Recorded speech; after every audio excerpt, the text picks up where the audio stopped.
One aspect of you have your chatbots, right? So your chatbots, people can type to the chatbot, asking questions, that kind of thing. But you have technologies now that can call out to a candidate and say, "Hi, I'm calling from company X. I'd like to talk to you about an opportunity. You apply for a job, so I'd ask you some screening questions."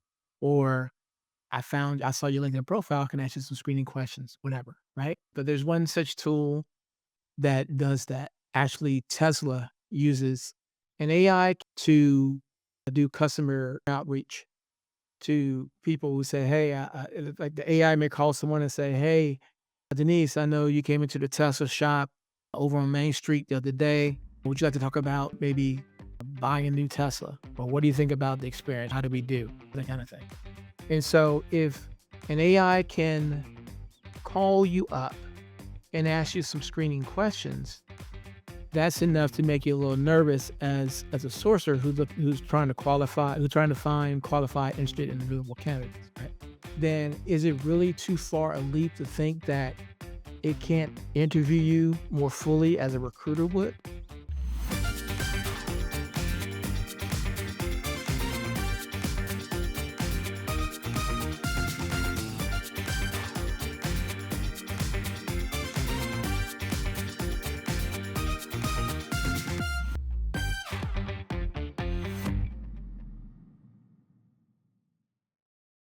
Hello, I'm Denise Chaffin, and I am the podcast host for Talking TA. And today I have with me Jim Stroud at SourceCon. Hi, Jim. Hello. And Jim and I are going to have an interesting conversation about AI in the recruiting sector. And we're going to talk about a couple of different topics, things that hopefully have not been covered yet, so that we have some fresh news, I guess, for our audience. Correct, Jim? So, without further ado, I will turn it over to you, Jim, to introduce yourself and give us a little bit about your background. My name is Jim Stroud. Most folks call me Jim Stroud. Feel free to do the same. I've been involved in sourcing and recruiting since the stone age of 1997, so the late 90s. I worked for such companies as MCI, if you remember MCI, Google, Microsoft, Siemens, a string of startup companies. Quite recently, I served at the pleasure of SourceCon, the original sourcing conference. And there, as the editor of SourceCon, I promote the conference. I seek out solicit speakers, manage the SourceCon community and the SourceCon content. So it keeps me pretty busy. Tell me too, I mean, before we dive into our conversation here, how does SourceCon differ? You said it's a sourcing conference. So how does that differ from some of the other conferences that we attend, like Transform, we've attended, Unleash, we're going to RecFest. So how does Mhm. SourceCon differ? Well, SourceCon's reputation is on showing you the latest trends, but also what's coming next. So you can expect a SourceCon to see things like how to leverage tools in a unique way. I won't say hacking, but different tools to sort of skate the edge of finding information on people online for your various recs. You're able to test your sourcing prowess. We have a hackathon that we do every event where you are competing with other sources and recruiters to solve puzzles. And if you are the first to solve the various puzzles that we present, then you win a lifetime pass to SourceCon, meaning as long as SourceCon's around, you can always walk right in with your lifetime pass. So there's that. Great networking opportunities. SourceCon has been around. The very first SourceCon was in 2007. And I can honestly say I have very close friends that I'm still close to that I met at the very first SourceCon. So as far as networking, it is an excellent place to network.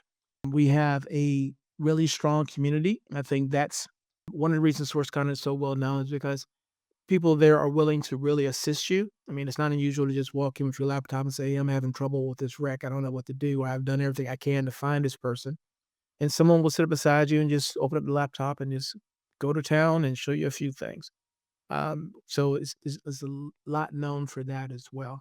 And then it's also known for its uh, quirky atmosphere in a way. I don't know if you're familiar with Comic Con or any of the events like that that celebrates cartoon characters, things like that. But SourceCon has been compared to a Comic Con in a sense because everyone there is in, for the most part, t-shirts. People who've been there many times, you can tell because they're wearing t-shirt and jeans and their tennis shoes.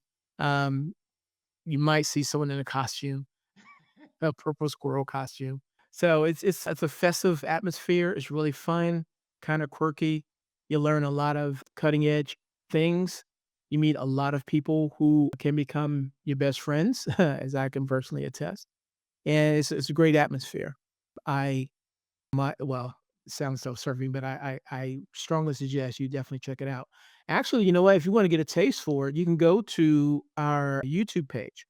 So if you go to youtube.com/@sourcecon, and you'll see different videos where you'll see snippets of what goes on in our conferences.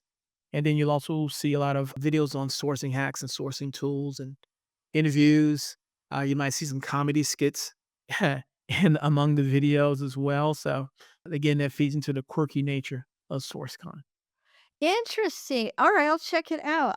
Gotta So, check is it it out. mostly companies that are attending, or is it mostly agencies and recruiting firms? Um, it's recruiters, it's sourcers, it's companies.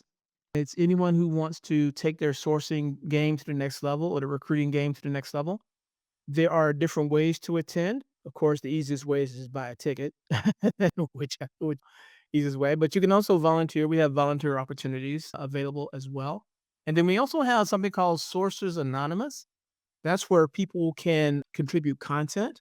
And how it works is someone sends in an article on sourcing, some topic related to sourcing and recruiting. They send it to me. I submit it to a panel of judges, right? Now, when the article is submitted to the panel of judges, the author of the article is hidden.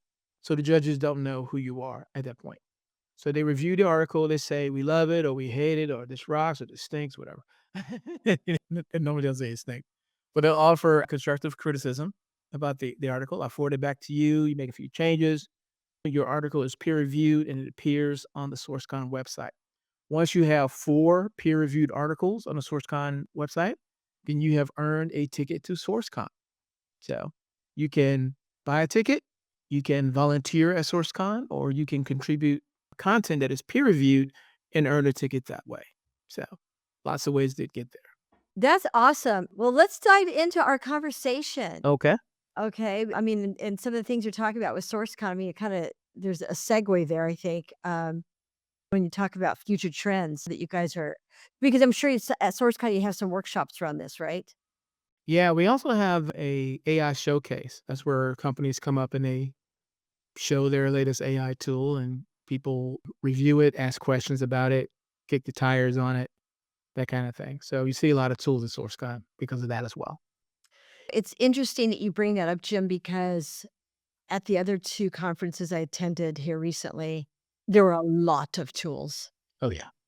I mean, I how do we judge? How do you guys judge who to bring in as vendors? I'm not on that committee, but they can send an email to Danielle at ERE.net and learn about how to go about that, how to submit their tool to be reviewed. Yeah, I mean, there's just so many. It's daunting, daunting. And some of them are making it, some of them aren't. So, Yeah, it's I've never seen it so competitive as it's been now. And like I said, I've been around since the 90s. There's always been tools, there's always been competition. The vendors have always said their tool is the best, which vendors are going to say their tool is not the best. But I've never seen as many tools out there as today, and I think that's because of AI. It's like every tool purports to have an AI function or AI connection in some way. I think that's not always the case. I think it's really machine learning, but tomato, tomato. But everybody has an AI tool out there. And what's interesting to me is how it has impacted the market. I see recruiters and companies jump on the AI tools, right? And the impact I've seen it make is kind of interesting. Like, so like on one side, I see companies gravitating to these tools and say, okay, this tool is going to do all these wonderful things. It's going to streamline the process. It's going to make things easier for you. And they do. There are a lot of cool tools out there that do this.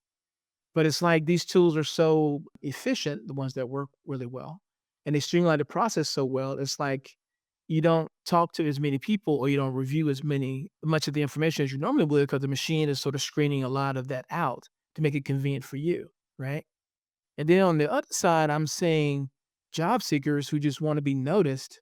They're using AI tools to submit their resumes at a greater rate.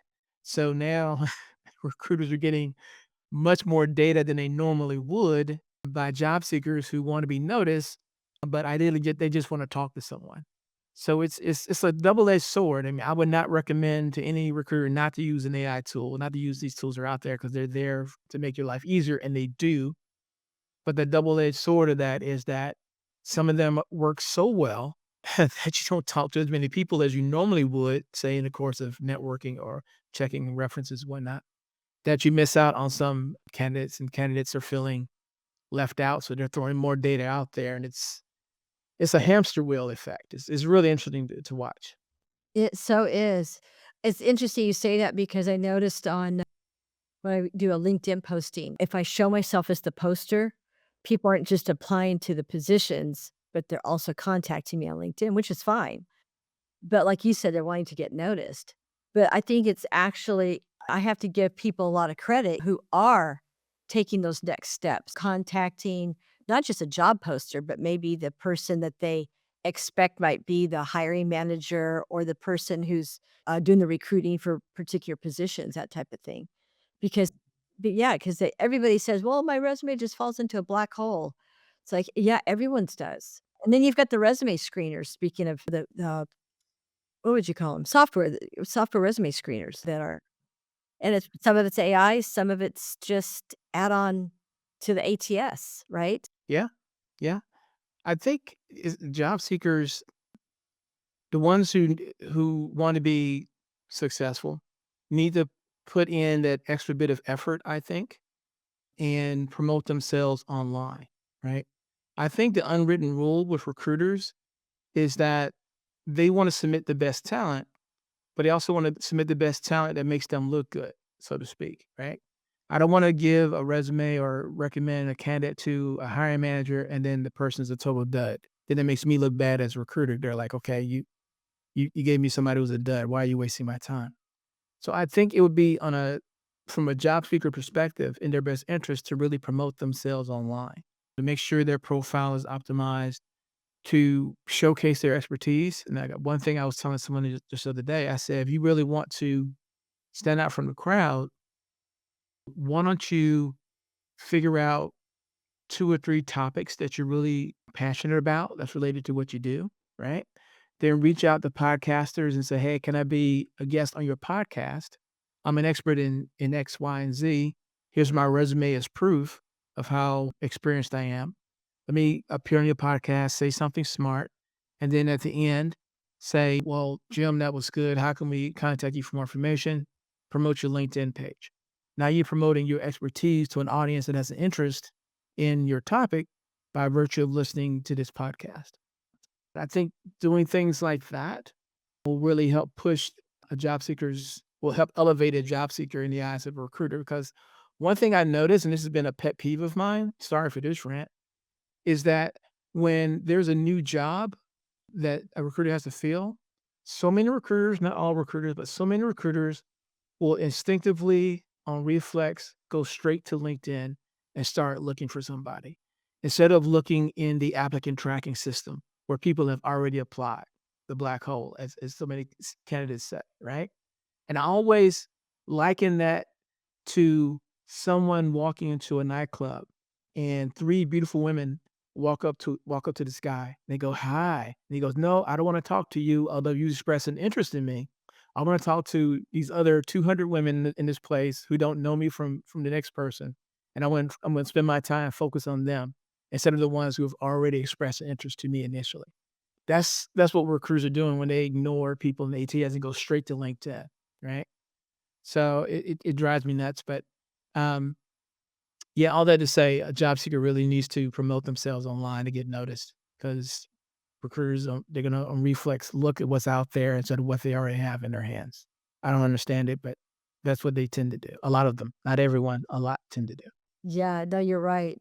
In fact, they have at RecFest coming up in September. a workshop. I just noticed it this morning titled How to Build a Presence versus a Profile. So to your point, I think, yeah, I mean, you have to. And in fact, I mean, it will, LinkedIn will actually help you if people use their library. That's the other thing too. You can actually use the library and go in and learn how to build out a better profile. And it will grade your profile. It will tell you what you need to add and give you suggestions and whatnot. And I think they're actually using AI now for that, right? Oh, no doubt, no doubt, and I think people who are unaware of this don't realize how they're shooting themselves in the foot if they don't optimize their LinkedIn profile. So, like, for example, if I'm looking for software engineer or whatever, right? LinkedIn is going to go to the keywords and give me search results based on those profiles that match closest to what I'm looking for. But if, say, you're a software engineer and your profile doesn't have a background image or it doesn't have a picture on it, or you're not a member of at least 3 groups, you're not following any companies, your profile isn't filled out totally, in other words. So LinkedIn is gonna think, "Okay, this profile is not fully complete, but this other person's profile is more completed. So I'm going to raise up this other profile that has a compelling headline, that has a background picture, that has a different groups that they a member of. LinkedIn is going to elevate that profile over this other one. Now, your profile, even though it is incomplete, doesn't mean that you're less capable or less talented than this other profile. It just means that your profile is now less findable. So you're going to get lesser opportunities by virtue of coming up in the search results less than someone else whose profile is filled out.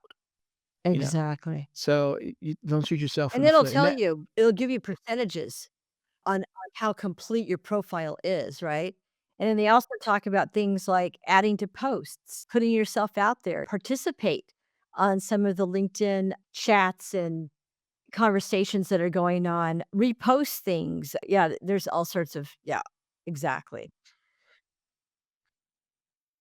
one thing that I don't see recruiters and sources do as much as I would like to see is that the same way we can look at candidates and look at their backgrounds, candidates can also look at the recruiters and sources profiles and research our background, right?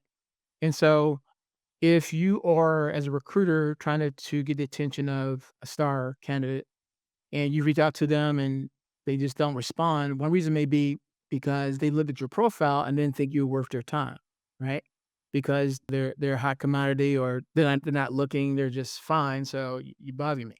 But if they look at your profile and they say, okay, you work at company X and last year you placed 50 software developers at 3 Fortune 500 companies, right? And you've at the previous job you worked on a team that placed 75 developers at different companies. And the people you place, they have a background in AI or machine learning or whatever, right? So if I have a background in those skill sets and I see that on your recruiter profile, I'm thinking, okay, this recruiter has worked at companies that I would like to work for. This recruiter has actually placed a bunch of software developers like me. And he's done it consistently, not just in the companies at now, but other companies. Okay, this person knows what he's talking about. I'm going to respond because they seem to be worth my time. But so many recruiters, I think, they don't take that into consideration, right? Because if you really want to get like some of these star candidates, you have to present yourself as somebody worth their time the same way they have to, excuse me, the same way they have to promote themselves to you as well. I think when you're in the catbird seat for so long, you sort of take it for granted and you think you have to do anything. But that's something I think recruiter sources really should consider. Oh my gosh, and not just recruiters and sourcers, but hiring managers. I told the Yes. hiring manager yesterday that he had just started with this company like 6 weeks ago. And I said, "Hey, your LinkedIn profile does not indicate that you're now working for this company, this new company." And he's, "Oh, that's right." I said, "Yeah." I said, "I'm here to remind you, update your LinkedIn profile." You know, yeah, because they don't. They start with a new company, they get busy, they forget about the LinkedIn profile Yep. because now they're not looking for a job anymore, right? But to your point, if you want to attract the right people to your organization, you need to keep your own LinkedIn profile up to date. For sure. One thing that we used to do, was it at Google or I forget where it was, but we used to ask the hiring manager to make the first connection with a candidate, right? Because if a VP of engineering, for example, saw a developer that we happen to point out to them, say, hey, why don't you go there and say, hey, you have a nice profile, let's talk. If a candidate says, okay, I got a message from a VP or a director or somebody else who's working, yeah, I'll connect with them because they're a peer or they're somebody I want to connect with, as opposed to another recruiter who may be bugging me like all these others. And then that person will say, hey, I think you're doing great stuff. Why don't you talk to my recruiter friend over here and see if we can get you over? And they go, okay, fine. So that's another way to recruit or source talent that's overlooked. Now, if you're working in-house, though, if you're working as an agency, though, you would have to convince your client to honor the referral if they right? Yeah. Yeah. True. So there's that True. piece of it. Yeah. True. True. I'm thinking of a corporate mindset because I've worked, well, I did work at agency early on, but for the most part, I've been working with corporates out of Yeah, time. I've had my foot one foot in both camps, so, yeah. I no, I appreciate what you're saying there from a corporate standpoint, but Yep. from the agency standpoint, yeah, you'd really have to have that built into your contract with your client. But, I mean, it could because it's a great strategy. I mean, a really great strategy. It works too. So how do you build that into a contract? Well, that's another conversation. Oh my gosh. Well, and not only that, but I think if hiring managers remember to update their profiles as well and to also use the I'm hiring, the little I'm hiring around their profile picture and to post their positions. So many of them don't. They give the position to a recruiter when they could really be the recruiter themselves if they. Of course, Yeah. we don't really want to give that away too much because then they won't need us anymore. So Jim, let's talk about let's segue over to the future trends that you see emerging in our industry, in an AI-driven recruitment industry. Let's talk about that. Sure. One thing that I see that I think is gonna fizzle, I don't know. Some people are swearing about it. I don't really think it's gonna take off so much, is voice AI. It's like you're talking to like talking to Siri or Alexa, and you're saying, I want some software developers, and then instead of typing it, you're talking. So I can see some of that. I don't think it's gonna be like a huge like wow factor because I don't you're talking instead of typing. That doesn't really wow me. One thing that I've noticed that makes me somewhat nervous, and then again, sort of not. I've seen tools out there that purport to do candidate engagement. Um, well, I'll put it this way: you ever see the movie Her?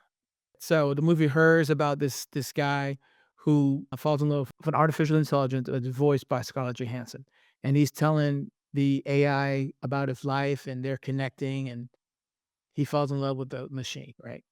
And OpenAI, the company behind ChatGPT, they've initially released a voice version of their ChatGPT system. So instead of typing, you would talk to it pretty much like a movie Her, and it would respond to you. And it's like you're talking to a real person, but it's AI. Well, in their initial release, their soft release of it, they cloned Scarlett Johansson's voice, or at least someone sounds pretty close to Scarlett Johansson. And she was like, "Hey, you're not paying me for that. Show me the money." And so they were like, "Ooh, we're sorry." So they changed the voice. I guess it was cheaper to change the voice and pay Scarlett Johansson whatever she charges. That is something that is interesting to me because one aspect of you have your chatbots, right? So your chatbots, people can talk to the chatbot, type to the chatbot, asking questions, that kind of thing. But you have technologies now that can call out to a candidate and say, "Hi, I'm calling from company X, and we would like to talk to you about an opportunity. You apply for a job, so I'd like to ask you some screening questions." Or I saw your LinkedIn profile, can I ask you some screening questions, whatever, right? There are tools out there, and I don't really I really don't want to drop names, but there's one such tool called Scotty.ai, that does that. Actually, Tesla uses Scotty to do uh, customer outreach to people who say, "Hey," like the AI may call someone and say, "Hey, Denise, I know you came into the Tesla shop over on Main Street the other day. Would you like to talk about maybe buying a new Tesla? Or what do you think about the experience? How do we do? That kind of thing. And so if an AI can call you up and ask you some screening questions, that's enough to make you a little nervous as a sourcer who's trying to qualify, who's trying to find qualified, interested, individual candidates, right? So that's like step one. Maybe you can go a little bit further and ask even additional questions. You start to get a little nervous, and then you look at these tools which are not HR related but could be incorporated into HR. This is company called Replica. For those who haven't heard of Replica, they basically make AI boyfriends and AI girlfriends. So you have a version of the movie Her. And I look at that, right? And I'm wondering, okay, if people if people are following AI boyfriends or AI girlfriends, right? And falling in love, and some are, and marrying AI, which some are, marrying replica characters, that's like you look that up. Yeah, it's crazy. You look it up. If you have AI to the point where people are falling in love and marrying it, then is it really too far a leap to think that it can't interview you more fully as a recruiter would? I was interviewed by an AI. A friend of mine has started a software.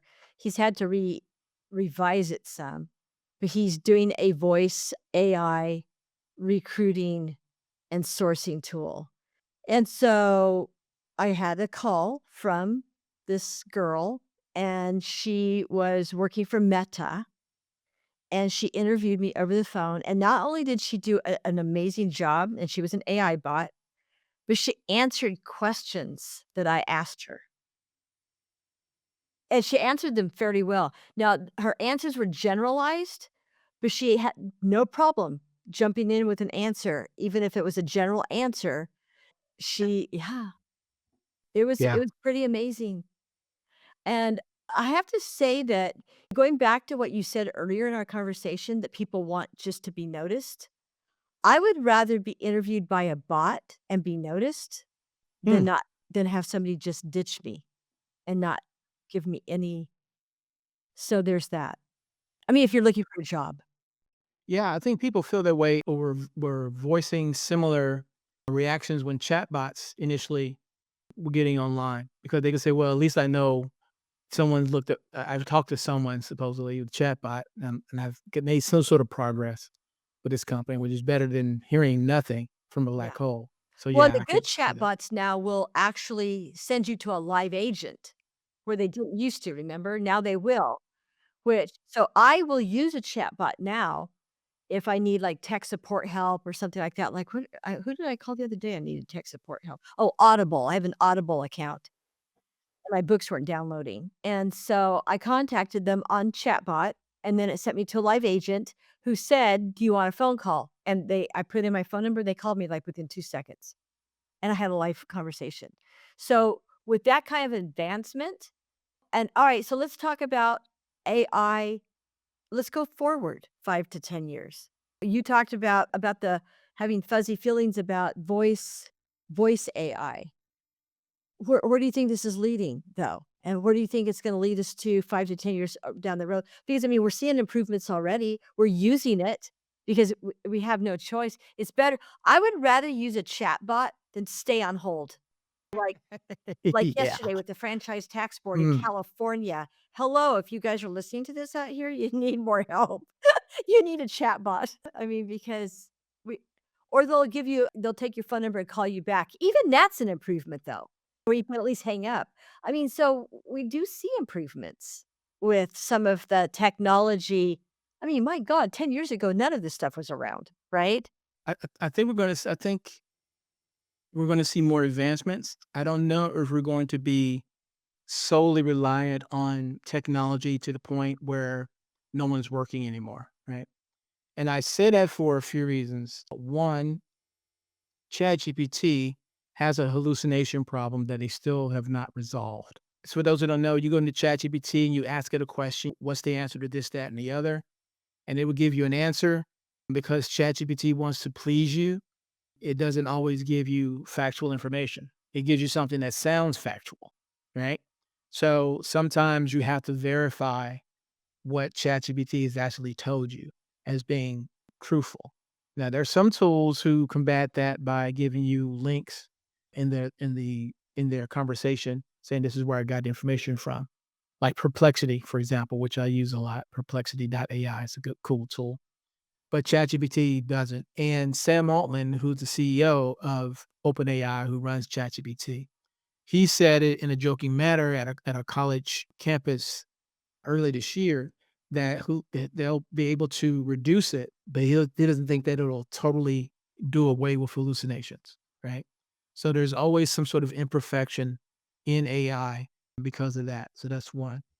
Two, there are different cybersecurity concerns connected to AI. I mean, if it's technology, so it can be hacked, and there is a big danger of that. One danger that I see, not not HR recruiting related, but just AI in general. There's so many deep fakes out there. It's easy to have AI create 1,000 articles about someone. If you wanted to defame someone's character, whether it's political or just what a hit job, you can just bring a bunch of fake articles out there and ruin someone's character. And by the time it's discovered and repudiated, the damage is already done. Right. Also, I think what companies have to take in consideration too is that yes, you can buy all of these AI tools that are wonderful and do great things, but do the people want to use it? Right.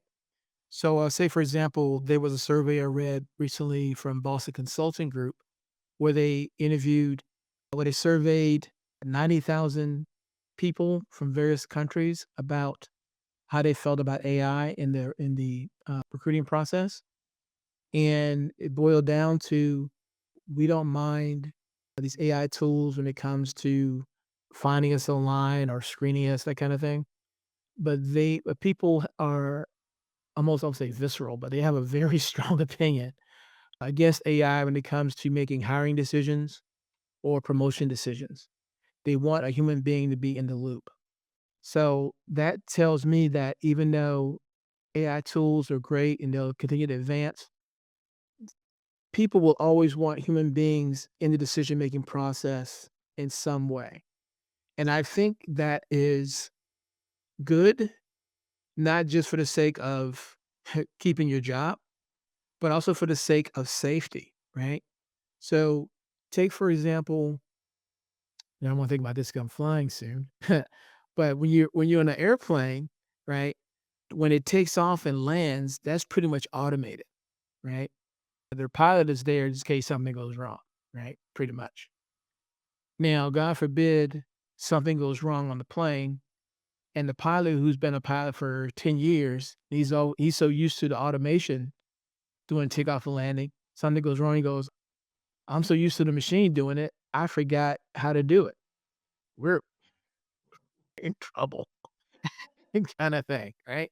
So I think I think it would be good that even though machines can do a lot of different things, it's still good for human beings to know how to do it in case the machines break, no matter what it is. Even if a machine is really good at candidate outreach, a person should still know how to do it themselves, right? And it and even though AI can do basic screening questions and answer some questions, there's some things that I don't think a machine will be able to do. Like for example, let's say I come across your resume, I think you're awesome, and I reach out to you and I say, "Hey, what? I want to talk to you about this opportunity. You're interested."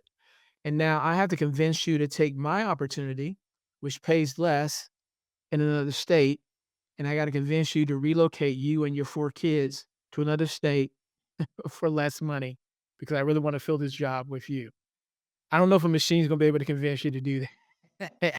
It's gonna take a lot of human empathy, interpersonal skills, And and negotiations. negotiations to get you Back to and do forth. that. Yeah, yeah, Yeah, yeah. yeah.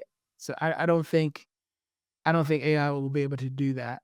No, I Um, mean, AI might if you put into ChatGPT or Perplexity or Gemini or whatever you're using, if you put in, "Hey, I'm having a tough time with this negotiation. What are some options I have?" And it might give you a list of options, but It's still gonna be up to you to deliver. I don't think every possibility that involves a human being can be programmed. I'll give you an example of why I say that. You drive down the street, there's traffic lights everywhere.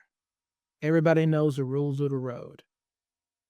And even though that's the case, there's still accidents that happen every day. Some of these traffic systems are ran by AI. So you have these cutting edge technologies showing you red light, yellow light. You're looking at the flow of traffic. They can look at the satellites and see how traffic jams coming and they're maneuvering things like that. All that technology, people still have accidents every day. So I don't think that you can program every single incident that could possibly happen that involves a human being because humans are unpredictable and something could always happen. Machines are logical, human beings are not. Looking ahead though, taking that thought though, yeah, it's been said multiple times over the last probably 2 years now that post 2024 election, we're gonna see a huge influx in work. Things had kind of slowed down after the pandemic, and then the whole election process started. And then this year in particular has been, and then we've been waiting for too some of the, I know the CHIP Act money to be distributed to the semiconductor companies. There have been some other changes with automotive manufacturers.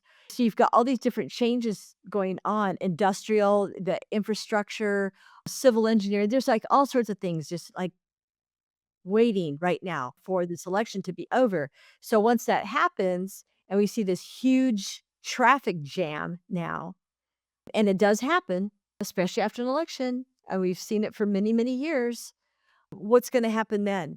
How is AI like just even looking ahead a year? How is AI going to handle how and what tools are people going to be jumping to in order to handle their traffic? Huh. That's an interesting question. Because as I was saying earlier, even though these AI tools are out there to make things easy for the recruiters, job seekers have access to AI tools as well. Yeah. So, yeah, so that's interesting. A lot of different variables are going to be taking place at the same time. In addition to stuff that you mentioned, you also have the remote work conundrum. You Yeah.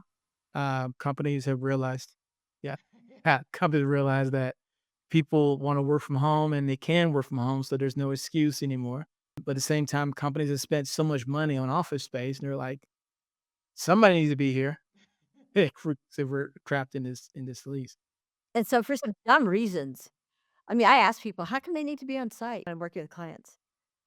Well, they need to be able to walk the manufacturing floor and be able to tap people on the shoulder when they need something done. What? I mean, really? I think maybe some jobs, like if you had to unload a truck, No, this if is you accounts payable.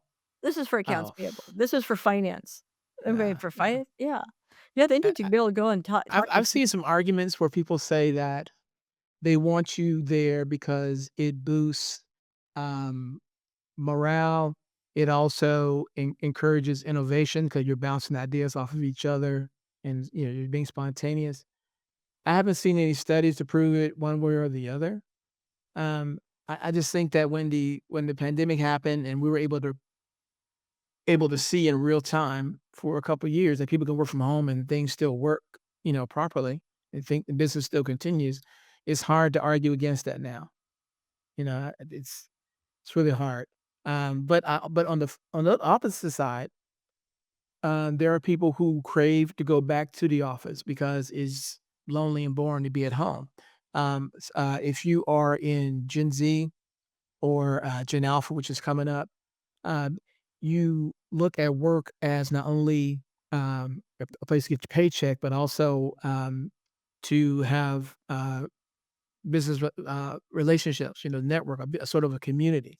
You Social, know, like the social Y- aspect of it. yeah. So some people crave that social aspect, and I think that's really the way to get people back into the office to push the social aspect of it. Yeah, Group instead of making lunches it and look stuff like like that. such a requirement. Yeah, like you said, it's attraction. Don't be forcing people, attract them back, right? With yeah, Definitely. yeah. Definitely. Yeah, I think if people I don't know if it's gonna go to the level that Google was doing at one point when I was there. They had free lunches, free dinners, concerts in the park. It was like a party atmosphere, and you had to work. Yeah, I think some of the perks they had there, you can get a haircut, you can bring your laundry and wash it like a little laundromat. It's so much. It was so much there. I don't know if companies be able to afford to do that, especially after the election with the economy being what it is. But I think it's definitely the carrot, not the stick, to get people to come back to the office. And I think companies will probably implement a lot of that after the election, because I think people just want to know what is really going on, right? And I think after the election, whether the economy is great, as some say, or not great, as others say, for sure, there's no reason to put up pretense either way, because the election is over and it is what it is. So I Right. think And people will be people able to always get back to excel. work. Regardless of which side gets elected, people always get back to work. Yeah, yeah. So I think the month, certainly January at Yeah, the after latest. January. You Yeah. know, because even, um, after November election, then, you got the holidays, so people are still waiting now. So January is gonna really tell the tale, I think. Right. Right. True. Very true. How Yeah. Oh, interesting. and you know what? I didn't even mention this, which is also a big deal, the ghost job phenomenon. They adjusted the jobs report recently. If you saw that, it was like 800,000 jobs or something Oh, that I they did s hear that. s Yeah, but I yeah, didn't they hear were about the added. birth part. Yeah, they were not really there. It it just I guess they were ghost jobs. And so, again, after the election, we're gonna see how many jobs we truly have. There won't be a reason to have a pretense anymore, um, and then people will just react accordingly. Yeah, exactly. Exactly. So tell me about some case studies and real world examples where AI has significantly improved a company's recruitment process. Let's talk about that. Improved. Or killed it.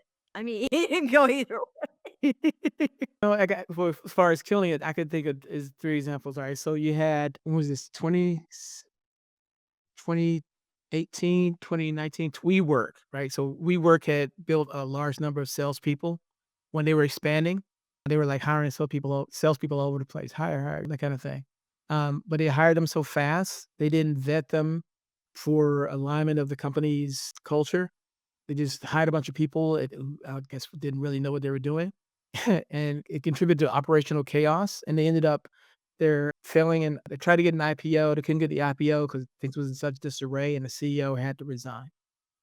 So that's an example of companies that are hiring pretty fast, a lot of these tools, but it just didn't work out. I think Zenefits did the same thing. The company Zenefits, not benefits, but the Zenefits, they had a thing like that too, where they did a lot of rapid hiring, but the people that they hired, they didn't meet regulatory compliance, something like that, especially for the insurance sales roles, and they lost credibility, and their CEO had to resign.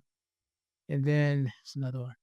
I remember Amazon during the pandemic. Amazon hired a bunch of people to work in the warehouse during the pandemic, and because they hired so many warehouse workers quickly, and then also put a huge production demand on them, they turned out a lot of people. They came in and was that turnover was really high, and they got a lot of complaints, and people complained about the high turnover rate there, and it made Amazon in a bad light. Now, was that using an AI tool? Because I had heard that they had developed their own was it an ATS system, right? That was AI driven? But that there was Yeah, well, they had an AI system that they built an AI system to find the best software developers, and because the resumes they put in were all men, no women were being picked right. for different roles being Bias. selected, and so it was very biased, and they didn't find out until years later, and it became a big scandal, and that But they had to was scrap it. They had to scrap yeah, it. they had to throw it all away. Yeah, I remember hearing about that. Yeah. In fact, I read the book, The Algorithm. In fact, I'm waiting to speak with Hilke Schellman, and so shout out to her. Yeah, she wrote this book. Have you read it? No, Yeah. I've heard about it. Oh my I've heard gosh. about it. Did she have, like, a Netflix documentary based on Yep. her book or something like Need that? I don't think so. I'll have to look. I don't believe so. No, in fact, I'm waiting to set up some time to speak with her. She did an amazing job, though, on this book. I mean, it's a page turner. It really is. And a lot of information about the biases of AI and what we have to Correct, course correct, if we're going to rely on AI for especially for hiring, because a lot of her book is about it's how AI decides who gets hired, monitored, oh, that's a good chapter, promoted, and fired, and why we need to fight back now. Nice. Very Nice. interesting stuff. That is interesting. The EOC, I don't know if they still do it, but they used to have little spies applying for different jobs and testing the system to see who got contacted for a job by changing. It'll be the same resume, but it would change the identity so that you would assume this person is of a certain ethnicity or a certain religion, just to see if they were approved for an interview. And so they would do that manually. Now to do the same thing through an automated tool, oh my goodness, a lot of companies will probably should be very nervous. I think a growth industry, well, an industry that will be a growth industry, say 5 years from now, will be a company that can audit the AI tools of companies. So if your company uses AI in some way, and they all do, to hire people, then a third party could audit the tools you use to see if they are biased or not. And if they're not biased, you get the good housekeeping seal of approval that you put on your career site, and you get more passive candidates or something. I think someone's gonna make a lot of money. I think a lot of people are gonna make a lot of money doing stuff like that. And they don't have companies out there like that yet? Not on a wide scale to where it's become its own industry. I don't think so, which is surprising to me, but so far. But I'm sure it happened because you got these different laws. You got like New York City Local Law 144, which comes to mind, that says basically if your AI tool is biased, you get fined so much money per day per infraction, which is a ton of money. There are a lot of other laws that are being argued and coming out along those lines. So when you have increased regulation around AI, someone's going to figure out a way to start a business around protecting companies from AI audits and charge a obscene amount of money for it, I'm sure. Because if they can protect your company from being audited because of bias, you're going to save a bunch of money and saving your reputation. So someone's going to do it. Not me, but Wow, somebody it's gonna will. be a branch of cybersecurity that'll, yeah, take off and run. Oh, yeah, for sure. I've always told kids, like, if you want a secure job for the rest of your life, get into cybersecurity. Oh, You yeah, know? Yeah. I definitely, mean, there's so many different directions you can go there, right? Oh my definitely. gosh. So, final here. What advice would you give to companies looking to integrate AI into their recruitment process at this time? Ooh, um, let's see. One, I guess the number one thing I would do is make sure that your workers want to use it. Sure. Oh, such a good point. Make sure your workers Want actually to are use it. part of the decision-making process before you Exactly. purchase it. 'Cause I've been in organizations where the vendor has a really good salesperson, very charming, very slick, answer all your questions, give a demo. Ooh, wonderful. And so the powers that be, buy it, give it to the workers, and the workers like, I don't want to do this. I'm used to doing things a certain way. So I don't want to break the habit of what I'm doing to try something new. And so a lot of companies, they'll spend all that money, mandate it, workers don't use it, it dies on the vine. A couple years later, they don't renew. But at that point, the vendor's like, I've got money off you for 2 years because of the contract. Would like for you to renew, but if not, I've already made some money Okay, off of so you. I'm gonna mention something that I've mentioned before, and that is some of the new vendors that are coming out. And I mean, hey, this could come up at SourceCon. Instead of requiring companies to sign or people to sign contracts for a year, right? Give them a shorter contract period to try your product out. And if your product is really good and it's gonna stand on its own 2 feet, those people are gonna extend. But I think that the whole one-year contract thing is scaring people off. And to your point, if you're like, I was using a tool, and I don't wanna diss the tool, but in fact, we had a couple of them, sourcing tools that we were using on my team, and we had, I don't know, 30 people using the one tool. And over probably about a 4 or 5-month period, I did drop off, drop off, drop off. And the company would come back and go, "Yeah, your people aren't using the tools much." And I said, "Well, then you need to sell it to them because I offered it to them. They thought it was a great idea, but when it came time to renew, I didn't renew because it was just they weren't using it. They were going back to the tools that we're using, and people are doing and, I mean, we've talked about this through the entire conversation, high volume recruiting, right? So with high volume recruiting being such it's just not gonna go away, and as a result of all these other tools that are just fast pushing candidates into the pipeline and ATSs and whatnot, people really need to have tools that are gonna work for them, and they're gonna go to the tools that they like best. So, yeah, to your point, you need to have tools that your team is going to co-sign on before you even buy them. Let them test drive it. One thing I'll give Equinix credit, a data center company. We were all doing work with them, and they were bringing Workday in, and they had everybody test drive it. They had already, I think, signed on to use Workday for their performance management for HR, but they hadn't really embraced the whole ATS thing yet. But, I mean, one thing I can say for Workday, they did great demonstration, training, the whole bit. I think it's a weighty ATS system. I mean, you really have to, like, use it a lot to really understand all of its nuances, and it's probably more ATS than I would ever need for my company, but at the same time, I mean, they did talk to the team and say, "Hey, we're looking at these different tools. We want everybody to test drive it for a while, see what you like best, report back to us." Because they said, "Before we spend this kind of money on this tool, and we have to sign a contract for so many years, blah, blah, blah." So, but I think that is a great point, and then also at the same time, I think that some of the smaller companies that are coming out now, they need to, like, have a better contract offers to the vendors that they're trying to sell their product to. I would like to see, and again, this wouldn't be me doing this, but I would like to see a consumer reports kind of report or a publication that just reviews HR tools and Let's say this start one. tool.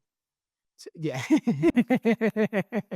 You know what? Why I said it wouldn't be me because a couple of a decade, at least a decade ago, probably more, no, like 15 years back, I did an article where I compared, I think 6 different tools, 6 different sourcing tools.